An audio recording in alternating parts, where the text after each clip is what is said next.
T20 world కప్కి ముందు భారత్కి ఏదైనా శుభవార్త ఉంది అంటే అది ఇదేనేమో. మాజీ world number 1 batter Team India captain Suryakumar Yadav ఫామ్లోకి వచ్చేశాడు.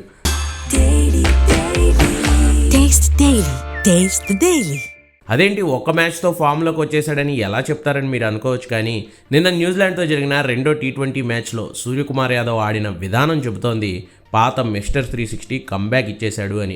209 పరుగుల లక్ష్య ఛేదనలో టీమిండియా 2 పరుగులకే 2 వికెట్లు కోల్పోయిన ఇషాన్ కిషన్ తోడుగా సూర్యకుమార్ యాదవ్ రెచ్చిపోయాడు. 37 బాల్స్లో 9 ఫోర్లు 4 సిక్సర్లతో ఏకంగా 82 పరుగులు చేసిన సూర్య 221 స్ట్రైక్ రేట్తో బ్యాటింగ్ చేసి 209 పరుగుల టార్గెట్ని కూడా 15.2 ఓవర్లోనే భారత్ ఉఫ్ఫుమని ఊదిపారేసేలా చేశాడు.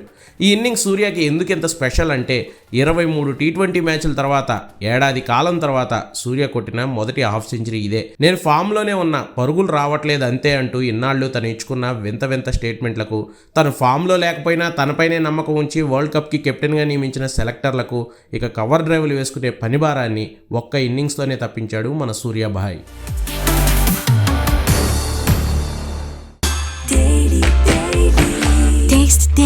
Taste the Daily.